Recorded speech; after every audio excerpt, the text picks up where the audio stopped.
You ever have that feeling that someone's watching you? Not just the fleeting kind, like when you sense eyes on the back of your neck in a grocery store aisle. I mean the kind that sticks, the kind that lives in your house, sleeps in your walls, the kind that makes the air heavier when you walk in a room. That's what it was like for me. That's how it started. It was 1982, Richmond, British Columbia. I'd just moved into my own townhouse after separating from Roy, my ex-husband. He was a doctor, older, stable, logical. We'd been married 16 years. I told everyone I left because I needed to find myself again. The truth? I was disappearing inside a life that didn't feel like mine. Right after the divorce, things got strange. It started with small noises, footsteps outside when there shouldn't be any, the sound of a phone being picked up somewhere in the house, but I was the only one home. Then one night, I heard a knock. Not a normal knock. It was slow, measured, like whoever it was wanted me to know they had all the time in the world. I didn't open the door. I just froze, standing in the kitchen, listening to the faint scrape of something against the siding. A pause, then silence. The next morning, I found my porch light smashed. That was the first time I felt it, the shift, when your home stops feeling safe. I told myself it was probably kids, some stupid prank. But that night, when I went to call a friend, I realized the phone line was dead. Not spotty, dead. The same hollow silence no matter how many times I hung up and tried again. That's when I called the police, from my car, parked at the edge of the driveway. They sent an officer to check things out. He walked the perimeter with a flashlight, asked a few questions, and then said the words that made my stomach twist. "There's no sign of forced entry. Probably just an animal. But animals don't knock, and they definitely don't cut phone lines." I started double locking the doors after that, leaving lights on all night. Still, sometimes, around 2 or 3 in the morning, I'd hear it again. The soft crunch of gravel, the pause at the front step. And I'd lie there, perfectly still, listening to the sound of someone I couldn't see, standing just on the other side of my door. The phone started ringing a few days later. At first, I thought it was over, whatever it was, but the silence didn't last long. Sometimes I'd answer and hear nothing. Sometimes it was breathing. Sometimes a whisper, so soft I couldn't make out the words. Once, I swear, I heard someone say, "You're dead." I remember standing there, frozen, holding the receiver so tight my knuckles went white. I tried to tell myself it was a prank, kids again, a bad joke. But when I called the police, the line went quiet before they could trace it.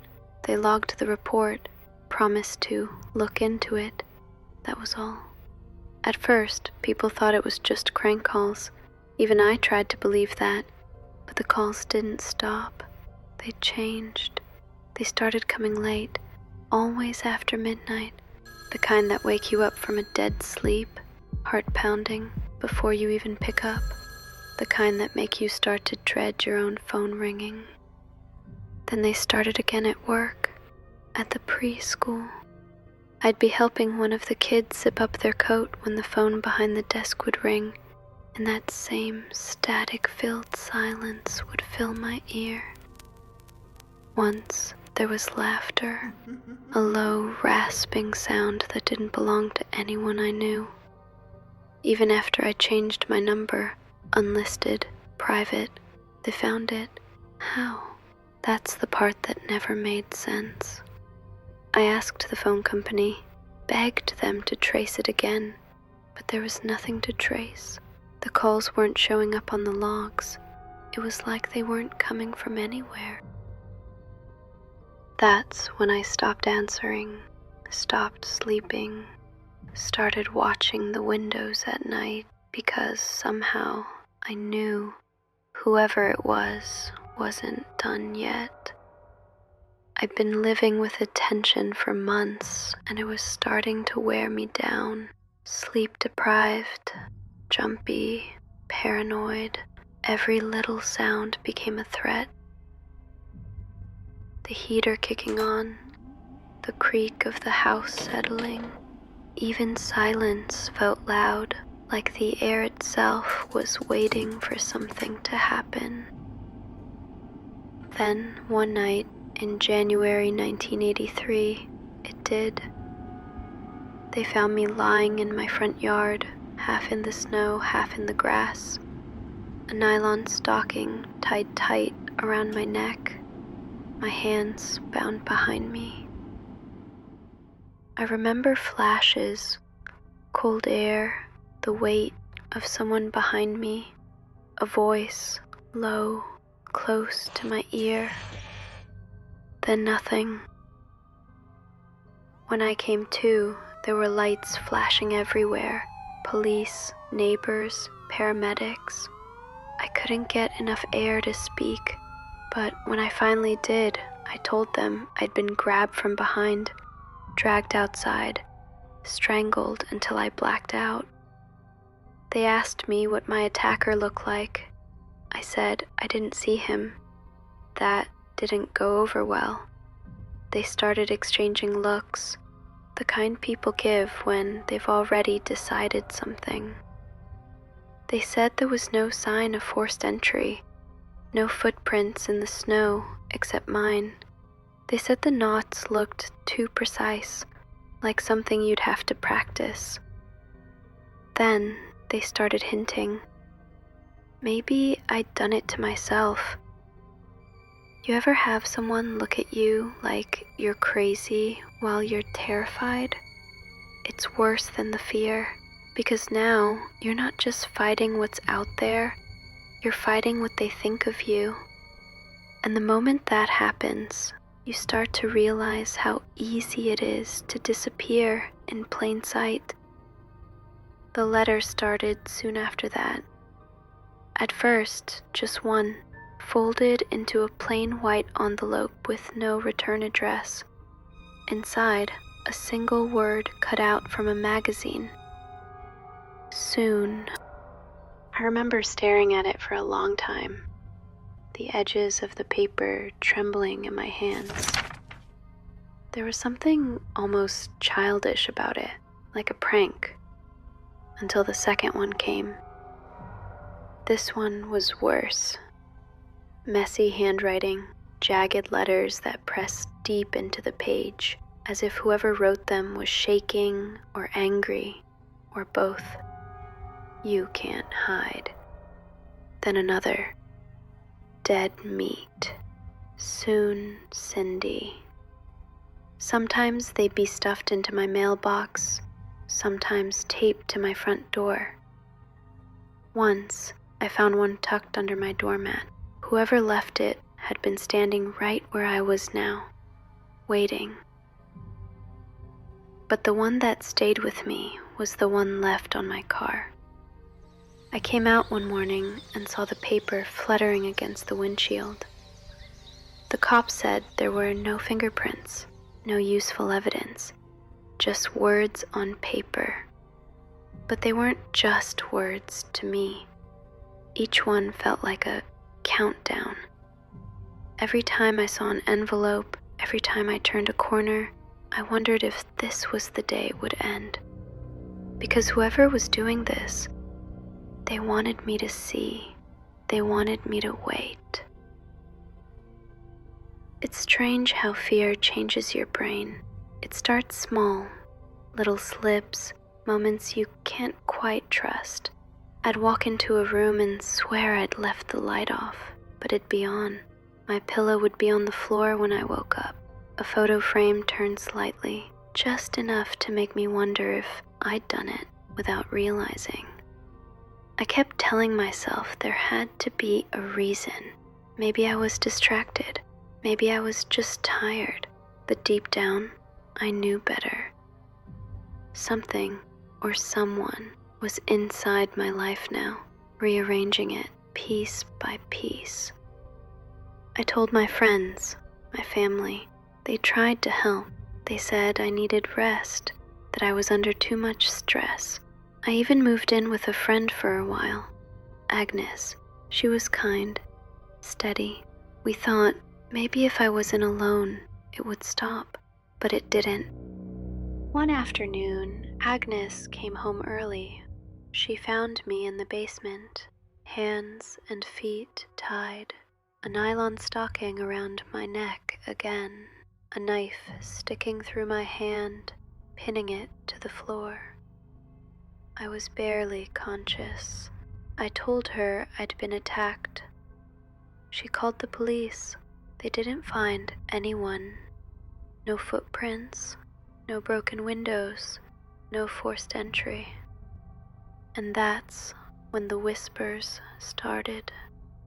Not from the phone this time, but from people, neighbors, co-workers, even friends. They said I was doing it to myself, that I wanted attention, that maybe I'd gone too far pretending to be the victim I'd convinced myself I was. And the worst part, after enough sleepless nights, enough pills, enough police reports that went nowhere, you start to wonder if they're right. The police finally decided to put surveillance on my house. It was supposed to help me feel safe. For the first time in months, I thought maybe, just maybe, they were taking me seriously. They set up unmarked cars down the block. Officers rotated shifts, watching through cracked windows, waiting for something to happen. For 3 nights, I barely slept. I kept peeking through the blinds, catching the faint red glow of a cigarette in the dark. It should have been comforting, proof that someone was watching over me, but all I could think was, someone else is watching too. Nothing happened. No calls, no notes, no noises outside. Then, the moment they pulled surveillance, the very next day, the phone rang again. That same heavy breathing, that same silence after I said hello. It was like whoever it was knew, like they were listening, always one step ahead. I hired a private investigator after that, Ozzy Caban. He was different from the others. He actually believed me, at least at first. He told me he'd seen signs that someone was out there. Footprints by the fence, freshly cut wires along the phone line, strange cars idling on the street late at night. But even Ozzy couldn't catch anyone. Every time he set up equipment or tried to follow a lead, it went cold. He started sounding tired, careful with his words, like he didn't want to say what he was really thinking. And that's when it hit me. Maybe whoever was doing this didn't just want to scare me. Maybe they wanted to erase me. Not kill me, not yet.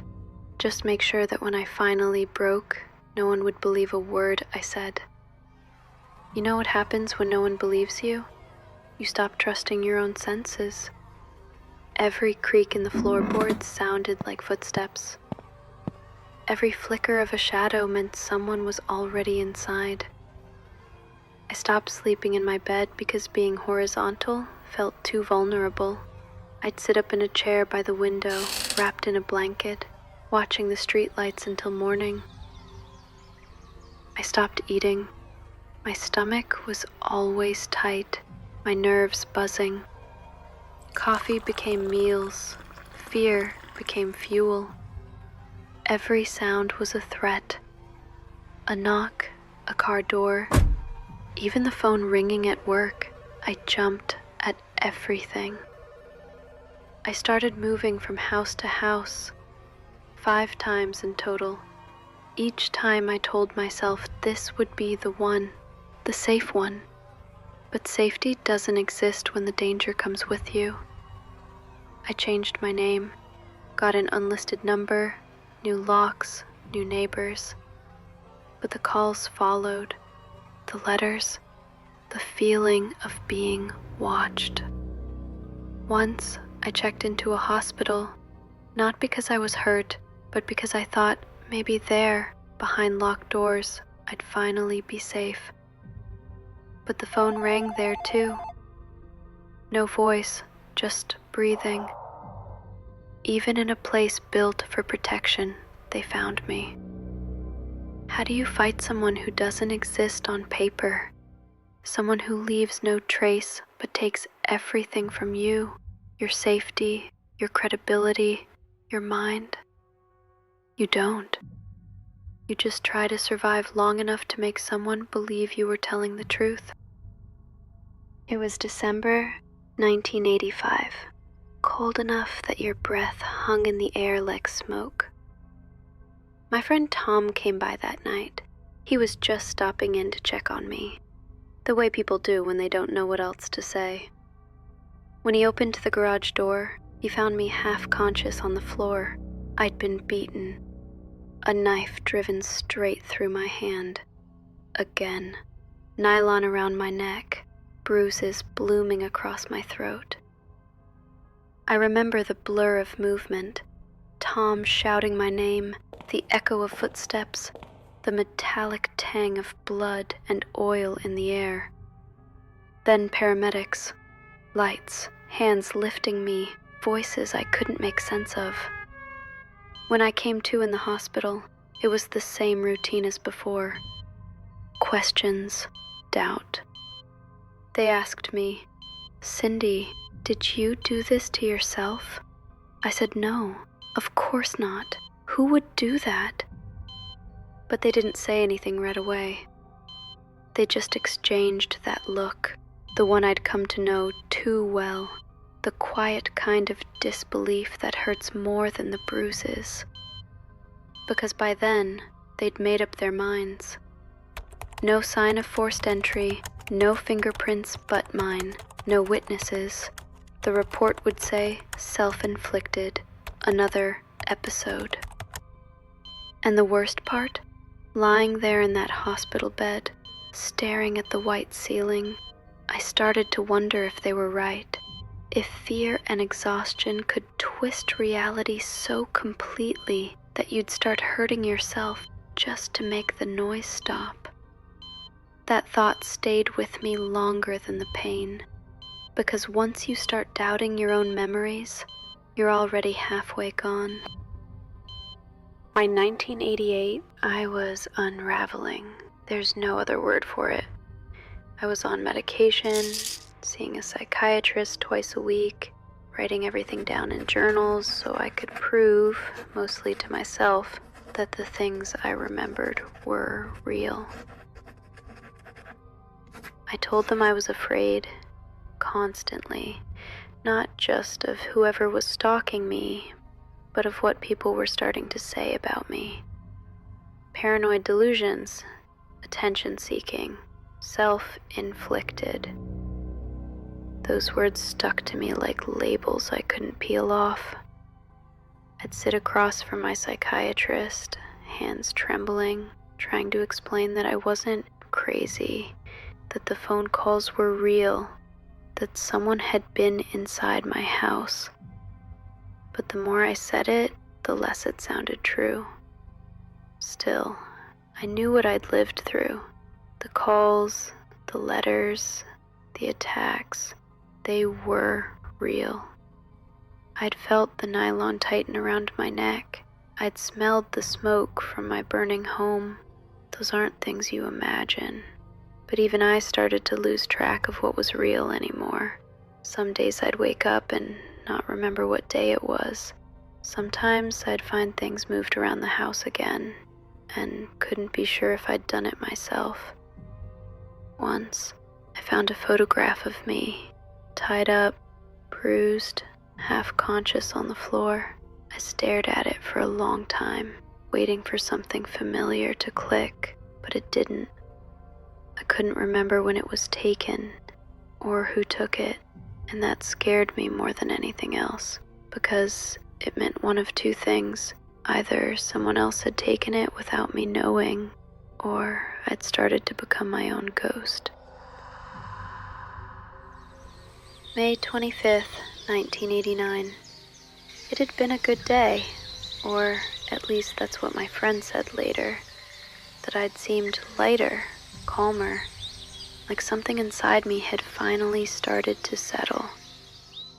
We had dinner together, talked about small things, work, the weather, the garden I wanted to start when the summer came. She told me I looked better than I had in months. I told her I was planning to see my psychiatrist the next day. I never made it. When they found my car, it was parked in a quiet neighborhood, just a few blocks from the hospital where I'd once worked. The doors were locked. Inside were groceries I'd just bought, a wrapped gift sitting neatly on the passenger seat, and my wallet.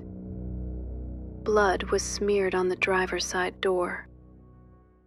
My purse was found underneath the car, as if someone had kicked it out of sight. There was no sign of a struggle, no witnesses, no footprints leading away. It was like I'd simply vanished. For 2 weeks, no one knew where I was. Search parties combed the area. Police retraced my steps, checked phone records, questioned everyone I knew. Then, a man walking his dog found me in a quiet backyard about a mile from where the car had been parked. I'd been there the whole time, hidden in plain sight. My hands and feet were bound tightly behind me. A nylon stocking was looped around my neck. Again. The same signature, the same careful precision as before. I'd been dead for some time. The autopsy said there was a lethal dose of morphine and other sedatives in my system, enough to stop a heart, but not all at once, slowly, over hours. The coroner couldn't determine exactly when I'd taken it, before or after being tied up. That detail mattered. It could change everything. The official cause of death, undetermined. Not suicide, not homicide, just undetermined. It was the kind of word that doesn't mean anything, but somehow says everything. They said the drugs would have taken hours to work, and that I would have been unconscious long before they killed me, which raised the question no one could answer. If I was that heavily drugged, how could I have tied my own hands and feet so tightly? But if someone else did it, how did they get me there? Where were they? Why was there no sign of a struggle? Nothing added up. Not the timing, not the scene. It was like the evidence itself was caught in the same limbo I'd been living in, between what was real and what people chose to believe. And just like before, no one could agree on what the truth really was. After my death, everyone had a theory. The police, the press, the people who'd never met me but felt entitled to explain me. They all had something to say. Some insisted I'd staged it all, that every phone call, every attack, every wound was part of some elaborate performance. They called it attention-seeking. A slow-motion suicide, scripted by a woman unraveling. Others believed I'd been murdered. maybe by someone I knew.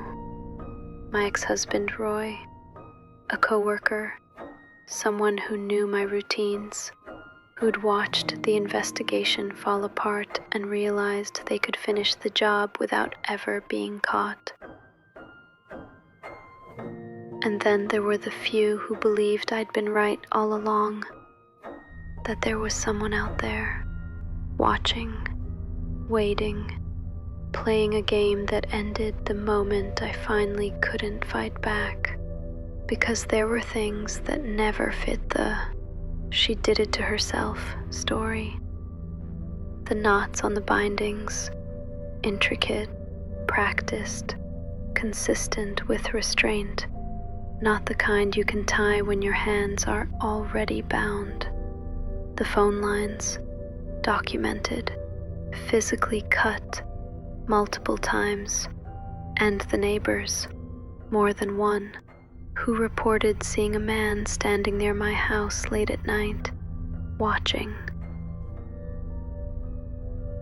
Still, no one was ever arrested, no suspects named, no proof. Just questions, looping endlessly, like the phone calls that started it all. And in the end, the file was closed under one final word: undetermined.